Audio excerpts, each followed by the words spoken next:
over my land.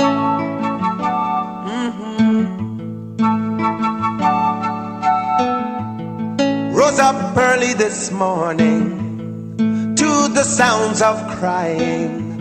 Another mother shedding her tears. Oh yeah. Why all the pain and suffering? Why all the senseless killing? Could it be that nobody cares? Oh no.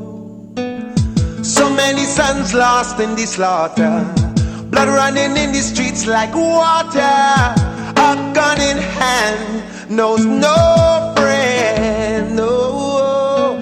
Warmongers selling death in my land, getting rich off the souls of we children. Can you tell me when will it end? How many more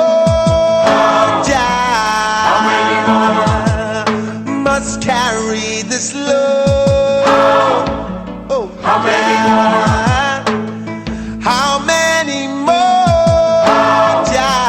How many more? Before we trot down Zion Road. How many more? Sing wayo, wayo, wayo, wayo, wayo, wayo, wayo.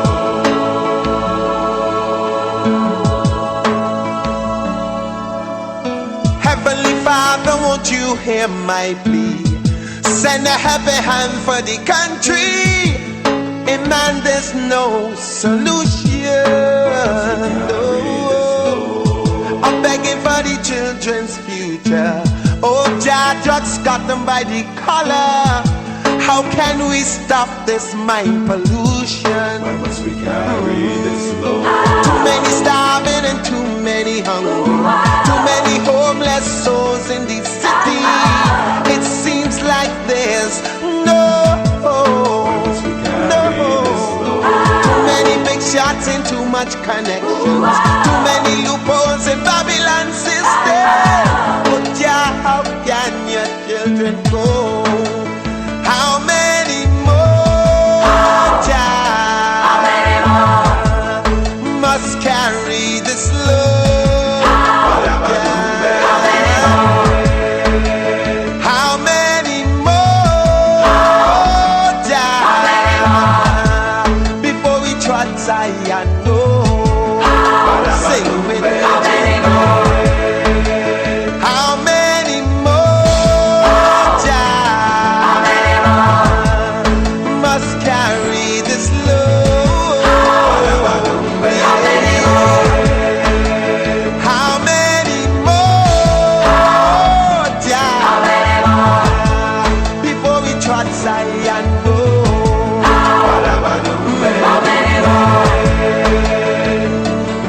How many more? How many more? How many more? How many more? How many more? How many more? My children. How many more? How many more? Won't you hear my plea? I'm down on bending knees. Oh yeah. How many more? How many more? My children. How many more? How many more? Yes, a very good evening to you and welcome once again to Reparations Now, a program sponsored by the Guyana Reparations Committee. This program also comes to you auspices of the Ministry of Social Cohesion, and it is only fitting, I think, that given that African culture was banned on the 2nd of April 1810, that the state, and that was done by the state of Guyana, that the current state of Guyana should participate in bringing to the Guyanese people a program which brings to them issues of importance to the African people. We will be looking at, in this evening's program, the midterm assessment of the international decade, which was sponsored which took place in Costa Rica and was sponsored by the United Nations Food and Population Agency. After that, we will go to, by now, the standard, as you, and my apologies, yeah, standard, Did You Know, by Sister Penda. After that, we will look at Great African Civilizations by Brother Louis Gate. And then finally, for this evening, we will look at the speech on our agenda by Minister Farrakhan. What I should have done first, I will now proceed to do. With me in the studio this evening, are Brother Eric Phillips, Chairman of the Guyana Reparations Committee, Sister Penda Guyan, the Mobilization Chairperson of the Guyana Reparations Committee and Secretary of the Guyana Reparations Committee, Sister Esther Gittings, Wozero Esther Gittings.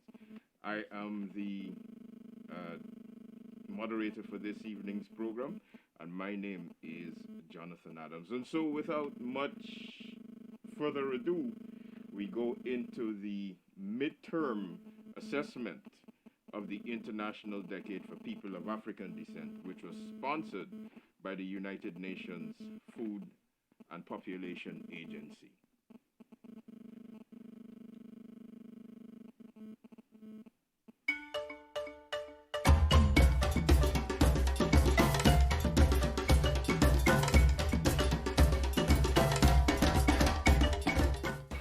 Ser afrodescendiente para mí es orgullo. Yo estoy muy orgullosa de ser negra. Estoy muy orgullosa de ser también mujer. Mi nombre es Luisa Nelson Banton. Tengo 61 años. Estoy pensionada. Trabajé durante 42 años en Habdeba. Primero como mecánico, porque gracias a Dios fui la primera mujer mecánico en Limón, en Costa Rica. Fue difícil, fue muy difícil quebrar ese paradigma de que las mujeres solo estábamos para la casa. Terminé mi licenciatura en administración con énfasis en aduanas y no me quedé ahí. Seguí estudiando y saqué otra licenciatura en administración con énfasis en gerencia. Después no me quedé ahí, seguí estudiando y hice un curso de turismo. Y ahí fueron los últimos, desde el 2005, me dieron una plaza, me costó mucho accesar esa plaza por mi condición primero de mujer y después negra. Hay mucha discriminación. Vea, en algo tan sencillo como que te diga, hoy trabajé como negro. Otro famoso que, si la hace negra, haga la trompuda. Qué falta de respeto hacia nosotros. Me hicieron un homenaje, le pusieron el nombre a una de las grúas. Una se llama Luisa, la otra se llama Glenda. Glenda fue mi compañera, que fue la primera mujer operadora de equipo portuario, y yo como primer mujer trabajadora en maquinaria, en el taller mecánico, en la administración de Habdeba. Yo a mis hijos les enseño que todos somos iguales, ya sea el blanco, ya sea el chino, ya sea el negro. Ustedes tienen que respetar a las personas por lo que son, personas.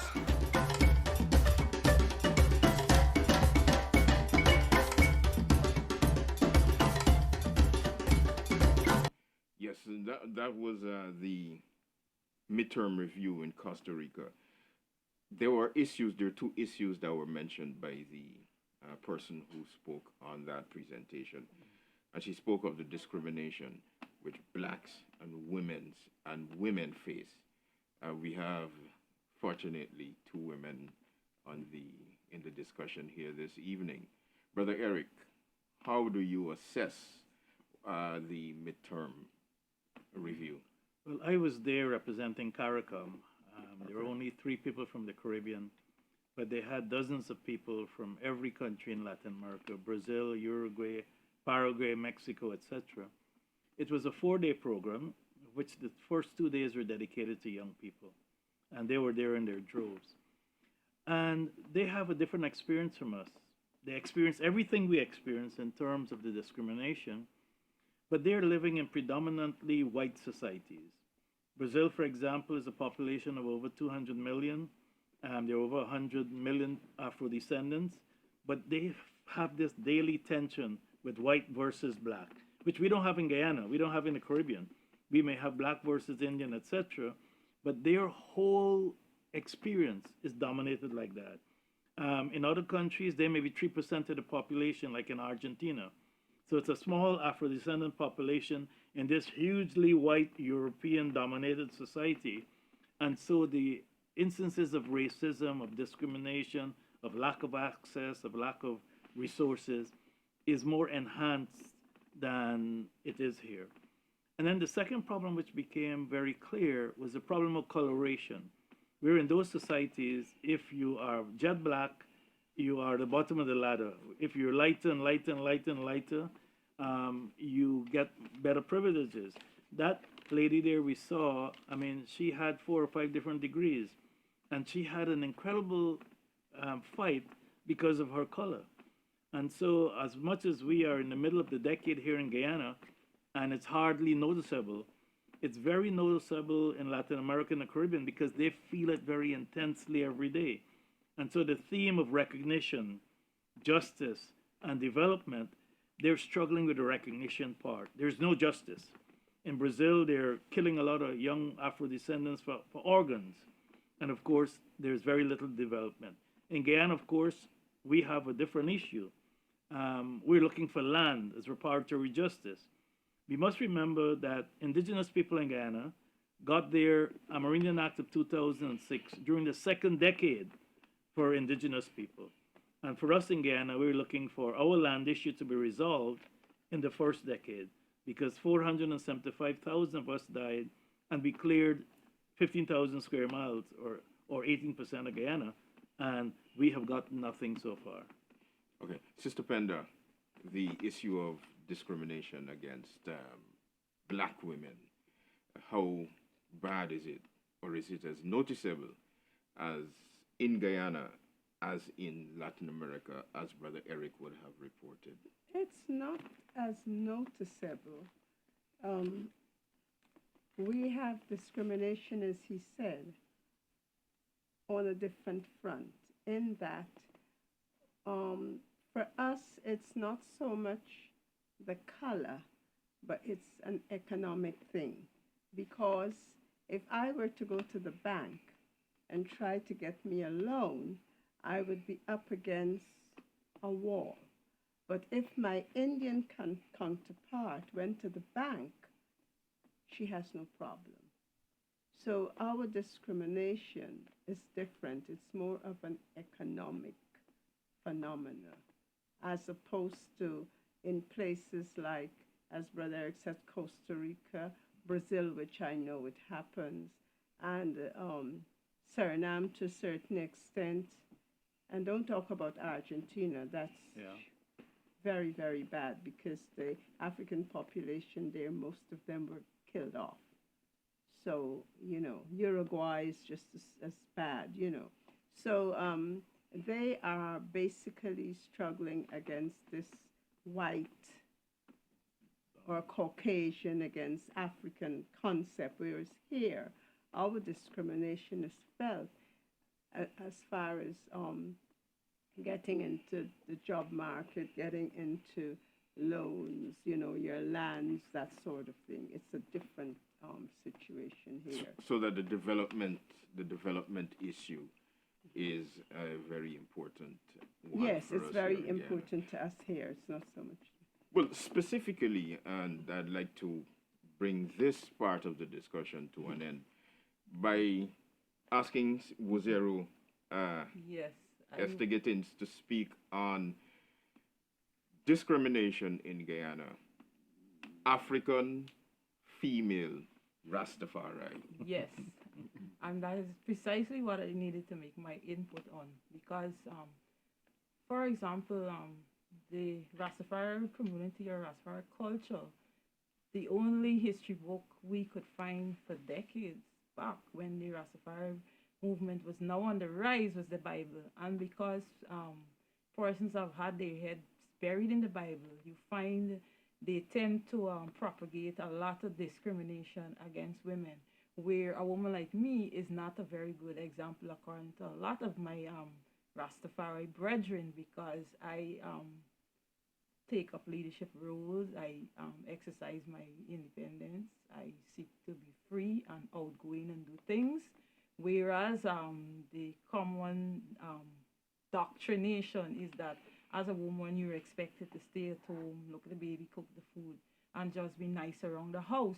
But when we look to the history of Africa and Ethiopia, we see the great role that women have played. And so this, we have to re-educate our people and to take them past the Bible, because that has gone, that book has been closed, and we have to take them to what Haile Selassie has shown to us.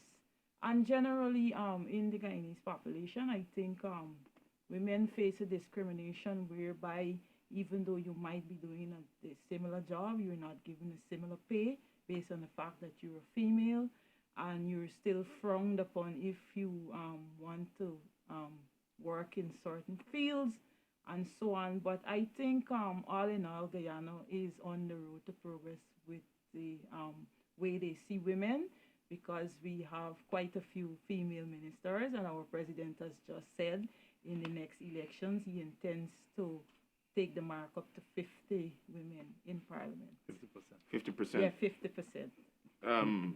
I may have missed your answer, but specifically as Rastafari, is there any discrimination? Do you feel or see any discrimination against? Well, not outwardly, but within the Rastafari community, we are now evolving to the state where women are seen in a different light and are not so discriminated against. And I did point out is because of the doctrines that we took from the book that was meant to keep us mentally enslaved. That is how women were seen in that light, but we are now evolving out of that. And do you think that, to any one of the members of the panel, do you think that these issues are issues which should be put alongside the experiences of the Latin American representatives? Well, the issue is the same for all Afro-descendants. There are 220 million Afro-descendants in Latin America and the Caribbean, compared to 50 million indigenous people. Yet, in Latin America and Caribbean, Afro-descendants are invisible. There are a lot of things that are going on for indigenous people in those communities. So in terms of the midway point of this decade, the real complaints is that not much has changed. I know in Guyana and in the Caribbean, we have CARICOM, Reparations Commission, and all those things that are also dealing with legacy issues of slavery. But in Latin American countries, those legacies are so embedded and not much is being done because the leadership is white and the economies are structured to continue that Afro-descendants should be the ones at the lowest level of the society, making others rich. All right. Which Jonathan points to the fact that being a woman, you face double discrimination, as was highlighted in the video, because you face a discrimination of being black, and then you face a further discrimination because you're a female. So it's double for women. In Guyana? All over. Okay. I was just trying to highlight the Guyanese experience as against other experiences. Okay then. So what we're going to do is that we're going to leave that discussion off for now, and we're going to bring it back in when we come to the issue of speech on our agenda by Minister Farrakhan, because it will show that, listen, what we have got to do is taking into consideration all of these discriminations, that we as a people have got to take a greater role in setting our agenda. But before we go to that, you know, well, I know that everybody is seated at home and waiting for Sister Penda to begin the discourse on Did You Know? And so it's over to Sister Penda. Thank you so much indeed. Thank you, Brother Jonathan. First of all, I would, as usual, I want to say that I'm happy that you're welcoming me into your homes this evening. And as you know, I am the Do You Know person, Sister Pendaguyan. Now, tonight, I'm going to be speaking a little bit on the fact that, and I think I'm so glad that the midterm set the mode, because here in Guyana, we have a lot of repairing to do. I feel that we have so much repairing for the damage that was done to Africans in this country. And that is what we are. Today, I would like to focus on Mocha. And now, please pay attention. I'm not saying Mocha. I'm saying Mocha and the number 3 canal. Mocha because that was the village that planted the Mocha coffee beans. That was their thing. Now, my reason for choosing this is because in that village, we have a lot of repairing to do. And one of the things I want to start with to ask you is, do you know that the number 3 canal, which is the canal that was dug alongside that village, the number 3 canal was quote unquote the roadway for people traveling from the East Coast to Stabroek bringing their produce. That was the roadway. Yes, it was the waterway, but that is the only way they have of getting there because we did not have the East Coast Road at that time.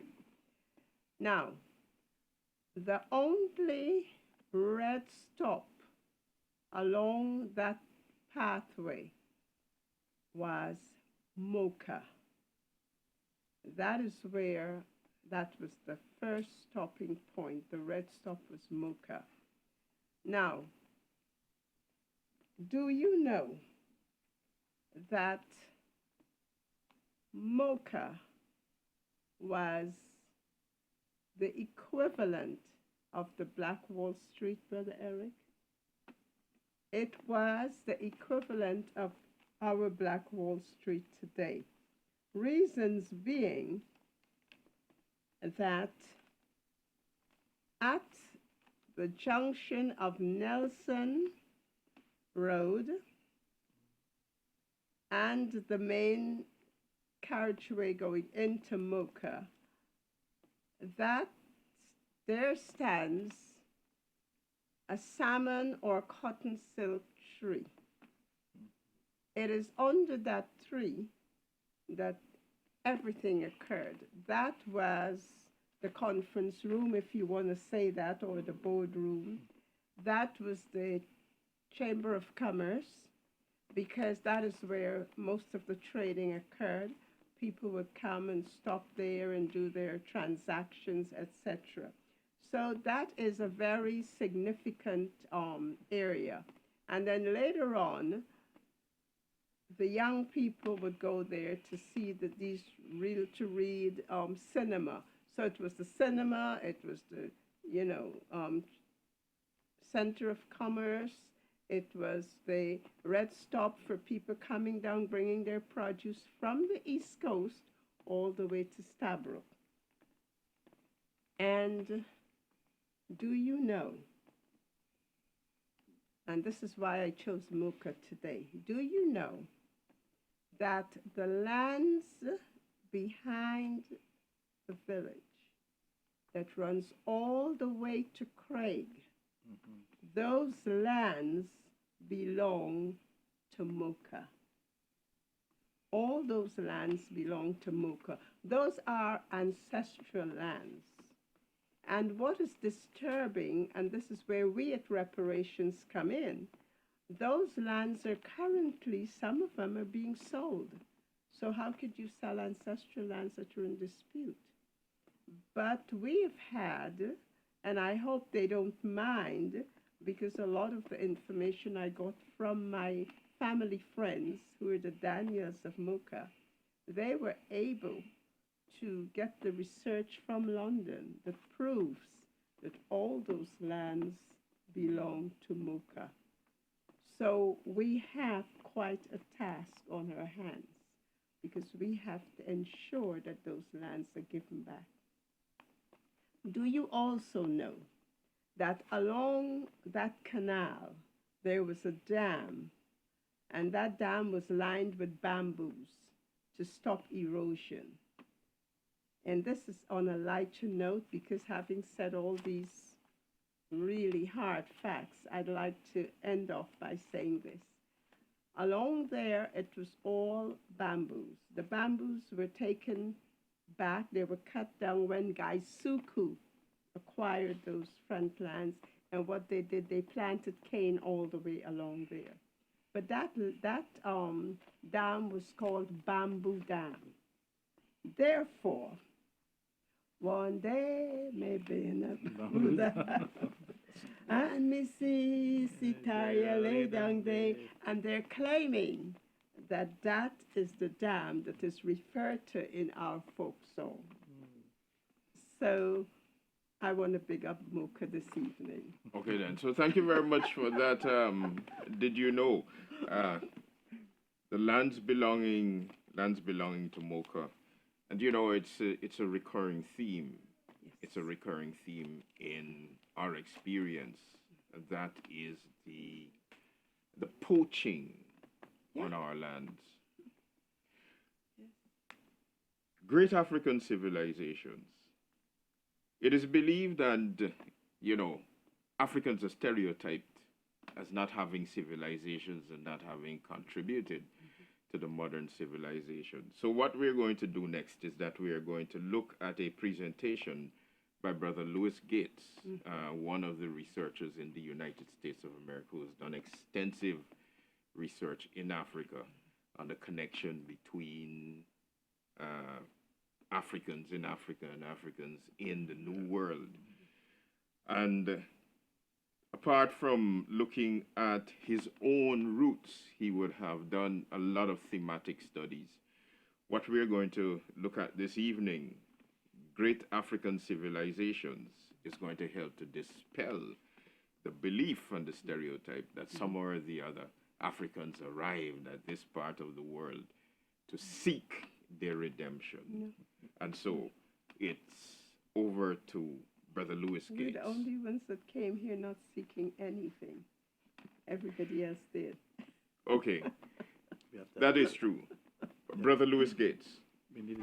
Next, a preview of a new PBS documentary series, Africa's Great Civilizations. Audie Cornish of NPR's All Things Considered has our look. The history of the African continent, home to 15% of the world's population, remains a mystery for many. Historian and Harvard professor Henry Louis Gates Jr. admits in his youth it was a place he rarely considered.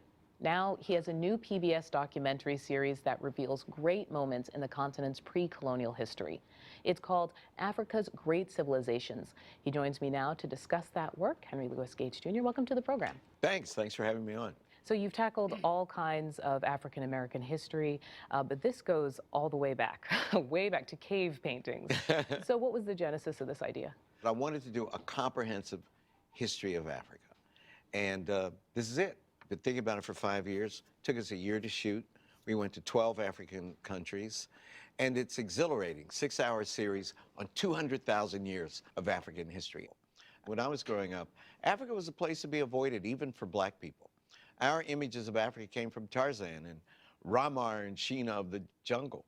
And we were embarrassed about Africa. Yes, you talked about the effort to kind of distance, right? It was used as an insult within the community. You black African? Oh my God, that was like the N-word. But all that changed for me. It began to change in 1960 when I was 10 years old and 17 African nations became independent, and I had a very smart geography teacher, Mr. McHenry, our only male teacher, and he was very much into current events, and I was very much into being a good student. And a lot of the current events featured these emerging new African countries. And so I memorized romantic-sounding rhythmic names like Moise Chambe and Patrice Lumumba and Mogadishu, words like that. And I became fascinated with Africa, slowly but surely making my way to Africa when I was 19 years old. I think we can hear that in your introduction. I want to play a clip of that. Okay. Africa is the home of the world's most ancient civilizations. Far too often, Africa has been thought of as isolated and static, but nothing could be further from the truth. The roots of every family tree trace here to Africa. And so does the history of civilization. In this series, we'll be going on a journey through 200,000 years of history. We'll explore great cities built along Africa's extensive trade networks, discover art of unparalleled beauty and technical brilliance, and marvel at thousands of years of breathtaking architecture. What struck me watching this is that you use words like merchants and trade and engineering. It seemed like you were really trying to stress the achievements here. Why do you think those achievements have been obscured? I think the achievements of Africans have been obscured, first of all, because of slavery. 12.5 million Africans were shipped across the Atlantic Ocean between the 16th century and the 19th century. 12.5 million Africans shipped to enslavement in the New World. And then, after 1884, which was the conference in Berlin, when European powers sat down, looked at an empty map of Africa and basically carved it up like you carve up a pizza pie. And they go, you're Spain, what do you want? You're Italy, what do you want? You're England, what do you want? You're King Leopold, he personally got the Congo. So they had to create a fiction of Africa as an empty place or a static place full of primitive people who were stuck in time. And those were ostensibly our ancestors. But the pre-colonial world knew all about Africa. There wasn't a moment really since the ancient Egyptians when northern Africa, the Mediterranean world, and the larger world was not in touch with African civilizations, with some part of Africa. The Red Sea was a highway. The Nile was a highway.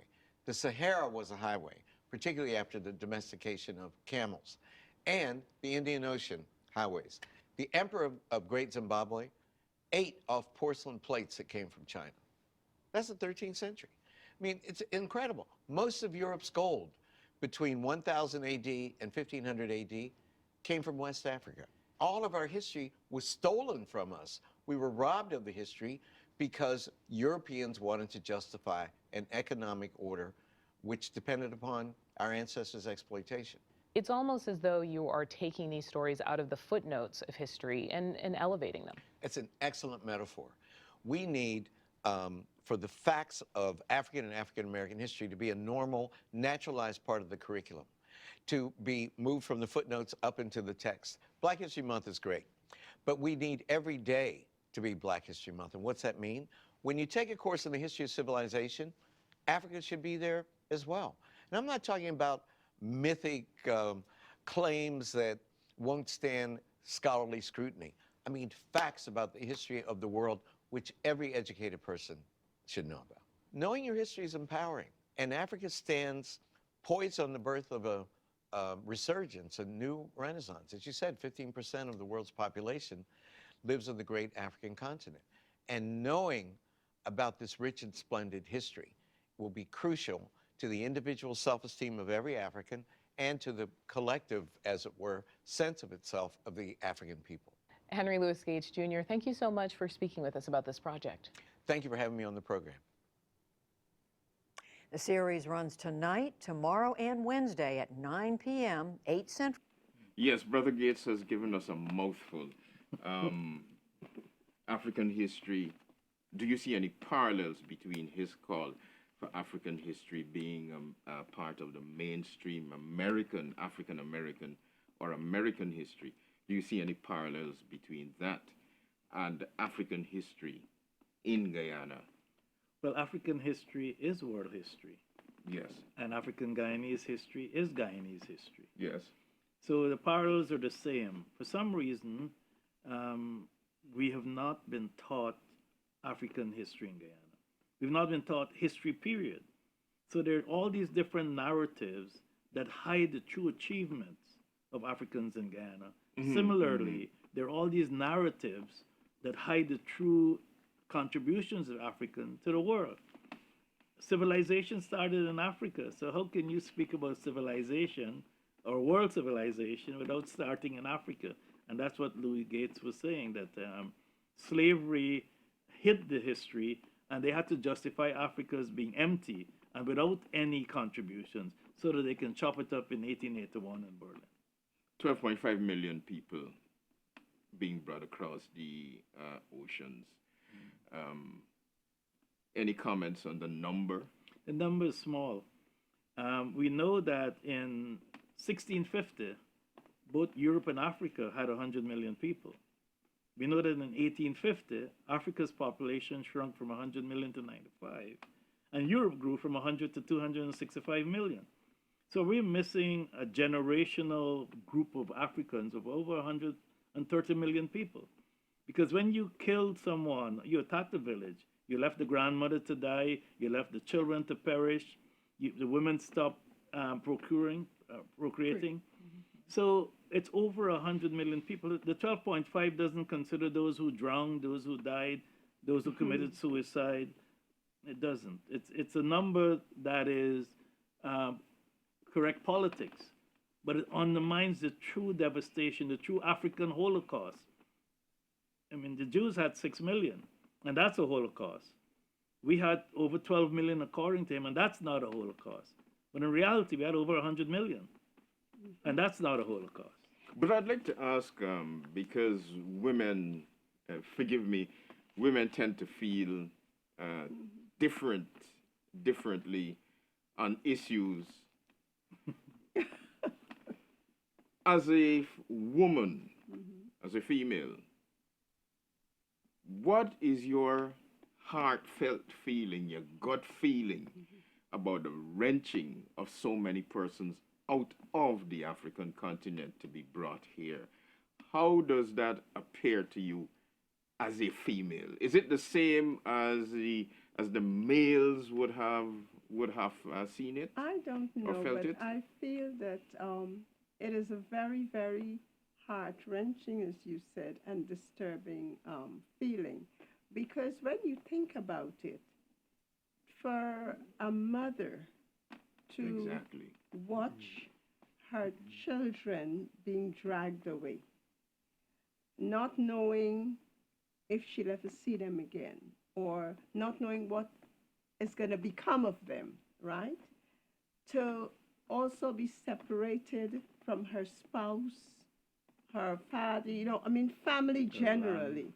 It is a very, very devastating thing. Because I think as a mother, no offense to the men, but mothers feel things a lot more because you're thinking that this is a child that came out of me. This is somebody I bore. I have a different connection with that person. And also because we are the nurturing ones. We do not only just nurture our own, we nurture others. We are the homemakers, the family makers, everything. So it is more heartbreaking for us. It is not an easy thing to accept. And I find it very difficult to understand, even today, even though I'd like to think that I'm well-read and I've gone through things and I know why things happen, it is still a very difficult thing to come to grips with. And I think, and I mean, Brother Eric, I don't know, you may bear me out on this, but the more you delve, the more you realize the cruelties, the more you get, it is a very disturbing thing. I was saying to Dr. Gayan this evening, as we were coming from Pleasance, I said, look, the more you read, the more you research, you get to the point sometimes where you feel that you're at the point of insanity because you want to know, what can I do to correct this? Why is this still, being allowed? I mean, here we are, we're looking at Henry Louis Gates, and here is this man that did all this research, well known, but look at how he was treated. He came back into the United States, went to his own house, and was put on the ground by policemen. The neighbors kept saying, that is Louis Gates. This is his own house. So, I mean, these are the sort of things that are happening. It is the most devastating thing, the disrespect, I mean, you know, we were talking just now about discrimination, so I had to mention that because as I sat there listening to him, I realized how vicious it was even to him. But then let's go forward a little and to show you how devastating this thing is. Here he went into Timbuktu, got some of the books, took it back to DC, and what happened after that? The destruction of those documents. All of a sudden, we had civil unrest. Things that were there for hundreds and hundreds of years wiped off. 700,000 books were in Timbuktu. Burnt and destroyed. You know, it's almost, like you said, it's almost surreal. And I deliberately asked for a female exposition on the matter because I feel that women, and especially from an African point of view, women were equal members of our society. In Africa, we were always. We sat beside the men. We were not second-class citizens. There were many matriarchal societies. Exactly. Excellent. Exactly. And so we were always in the leading role. The woman is the kingmaker. That says it all. And so that from a reparative point of view, yes, I think it is absolutely essential for us to raise the woman up. We have to. From the position that she has been put by this civilization, by the European, the Eurocentric civilization, and that she be given an African status, which is more than equality. Brother John, I couldn't agree with you more. Until we have done that, until the African woman takes back her place in society, we'll be going nowhere. And it starts with her articulation and her feelings on issues related to Africa. We will have to participate in resetting our society. Certainly. And so let us listen to Minister Farrakhan, and then we'll have a discussion on what he says on our involvement in the resetting of our society. Minister Farrakhan. On CNN, I was questioned after I spoke in 2007 about Barack Obama. And CNN said, well, what do you think about this young man? I said, I think he's brilliant. I think he has fresh ideas. But I'm under no illusion that even if he did become president, that he could change the reality of black suffering in America, because when you are running for something, you can say a lot of things, but when you sit in the seat and you feel the energy of electricity putting something on your backside, the forces that surround power is always the real power. President Obama does not run this country. President Obama has been chosen to govern white affairs. And if in that process we get something, it won't be because the governing powers want it.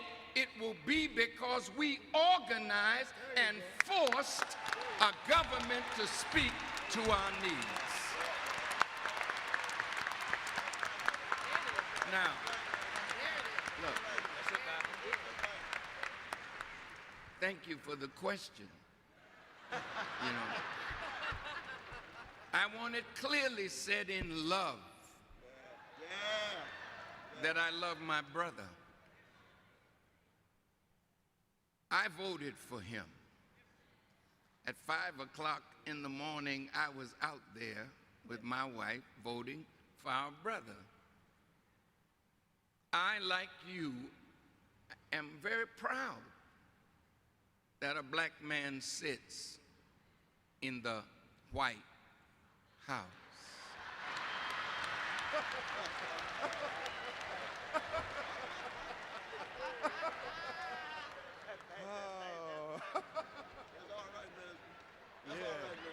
But I also understand very clearly, and we should understand that it is the White House. And until we exercise power to force that house to address our agenda. Now remember, our dear sister Julianne Malvo mentioned A. Philip Randolph.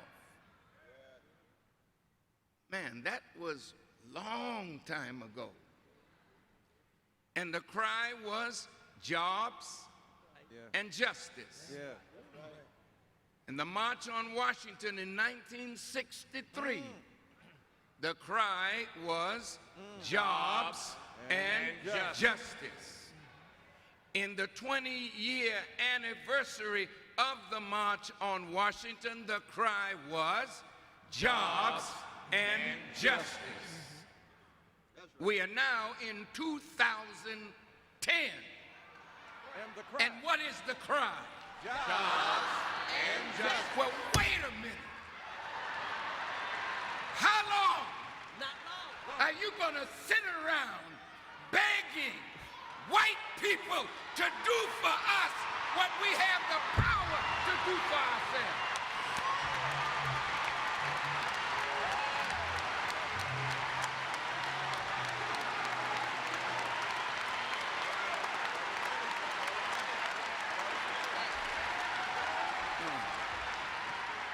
Excuse me.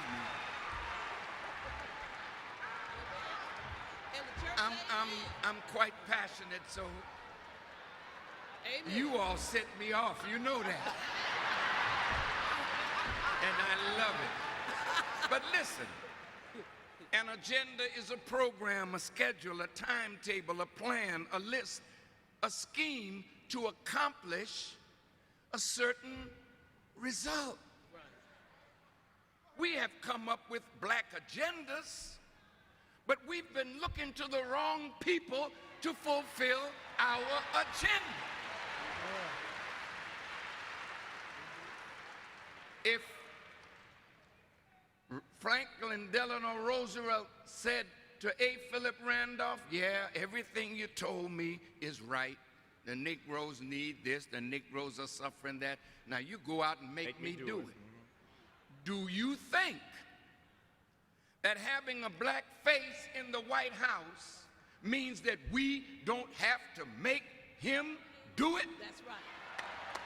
That's right. Who surrounds him? Let me even go up a bit further. I just... It's all right. It's all right, Linda. Look. Our brother is brilliant. He got a good heart. I think he really loves America and wants to make America better. He wanted to ease the pain between America and the Muslim world. He wants to solve the problem of Israel and the Palestinians. He has the heart to want to make America better. But he's like that camel in the Quran that God warned the people, don't hamstring his camel. They didn't care what God wanted. They hamstrung the camel.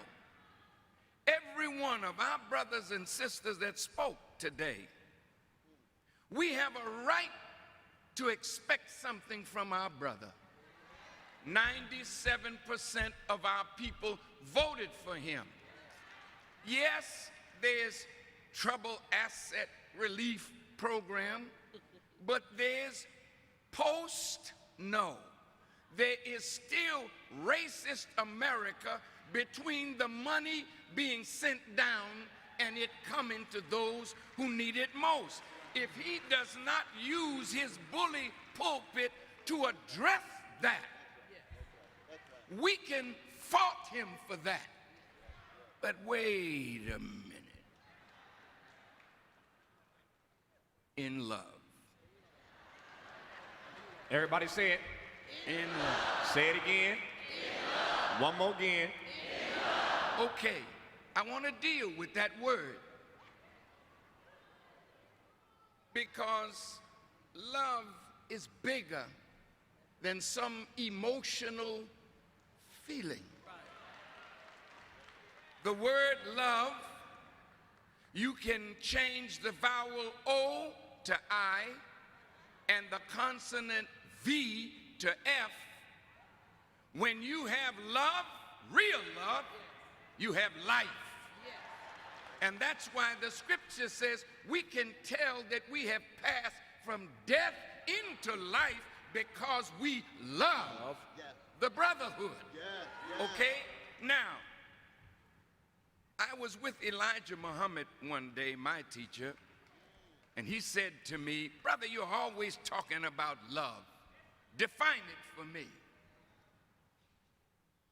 And I went into my Webster's emotional dictionary stuff, and he said, "Brother, where there is freedom, where there is justice, where there is equality, there is love and there is life." Our problem is we have been looking to the wrong source to give us freedom, justice, equality, love, and life. Freedom, justice, equality, love, and life. African people in Guyana, 1621 to 1838, working for free. 1838 to 1917, 238,000 Indians placed upon our shoulders to compete with 117 as we fought for a just wage. 1917 to present, a colonization scheme, an agenda to keep us out of receiving from this society a just reward. What are your thoughts as we approach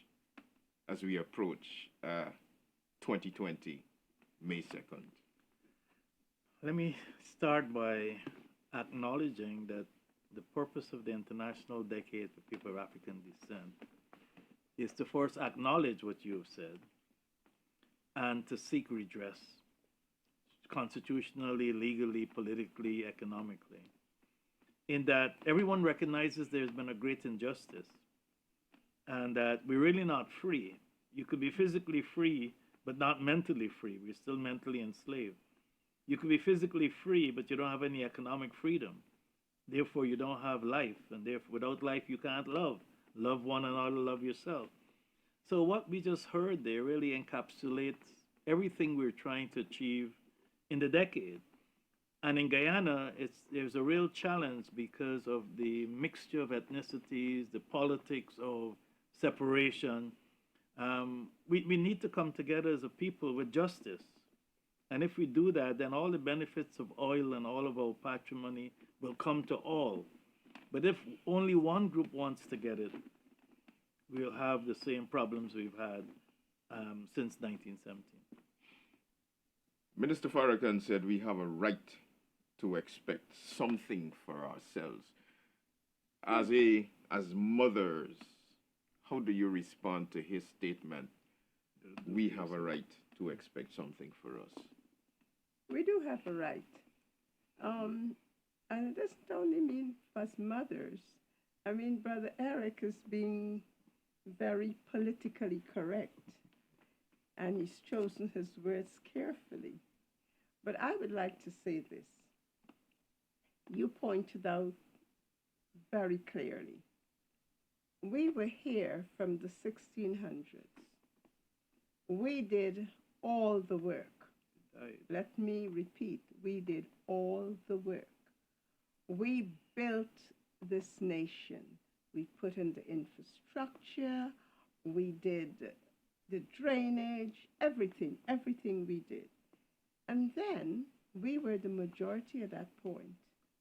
You brought 200 and something thousand persons and put upon us. What you're saying is that there could never be democracy. You cannot put that vast amount on approximately 118. No, it was At the most. 80,000 at the time. 80,000. You're looking at 80, and you put 200 and something thousand on us. You're saying that you're annihilating us. One, and that there can't be democracy. It is a wonder that we are at the numbers we are still. If you want to be, that's one part of it. So when I listen to the Honorable Farrakhan, we have a right to claim what is rightfully ours. We were the first, let me repeat again, we were the first land owners in this country. Everybody else was leasing land from the crown. Even the people that had us trapped in those labor camps. We were the first landowners in this country. Now, as I set the stage earlier on, I showed you how even the lands that we acquired that are ours, they're currently trying to sell those away from us. In Mocha. We are the first landowners. We built everything. Everybody's on our backs. Therefore, we have a right to what is ours. Right now, one ethnicity owns 95% of the economy. One ethnicity owns 87% thereabout. I may be off by a couple of the finance. And this is why when you asked earlier on, is there discrimination? There must be. Because I have to go to these people to get into the bank, to get a job, to get into this, to get into And have they proven friendly? Pardon? Have they proven friendly? I'm interjecting that question. The persons to whom we go for finance and for economic opportunities, have they proven friendly over the years? No, they're not.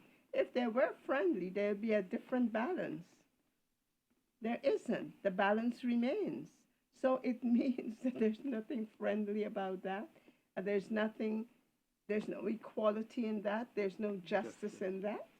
So, should there not be, how do we organize, because it's coming up to program time, how do we organize ourselves so that we establish an agenda which corrects this problem? Okay, as Brother Farrakhan said, we're looking to the wrong people. Precisely. We got 2 minutes to discuss who are the right people. And we're not united. I need to take a page. My takeaway from that documentary there was the fact that we're looking to the wrong source. And I think we need to take a page out of our ancestors' book. And Sister Penn did mention Mocha. The reason our foreparents sought to acquire all those lands is because they knew we could only depend on ourselves. We were the only reliable source to ourselves. So we need, for instance, we need to wield the power that we have. We're crying and we're begging. We have to stop doing that. We have to look to ourselves and we have to wield the power that we have. We need to buy from ourselves. And here I would apply Brother Eddie Grant's ring bank theory, where he says, love yourself, love the things that you make, buy from yourself, buy the things that you make, and do all of this without oppressing anyone. So for now, we need to support our own. We need to pool our resources together. We need to put our heads together. And if all the power that we have a lot of economic power, but every day we give it to other people, we need to keep our power for ourselves, even if it means going without a few things. And on that note, it is, we must wrap up. We must wrap up. But what we're going to do is that we're going to invite the listening public to come down to Barima Avenue, the Museum of African Heritage, on Thursday evening at 5:30, where we'll continue this discussion. We look forward to seeing you there. It's pretty unfortunate, Sister Penda, Yes. that that I can't have my last say. that you can't have that you can't have. We need to do more than that. We need to organize that we have our industries, that we have our schools, which is most important, education.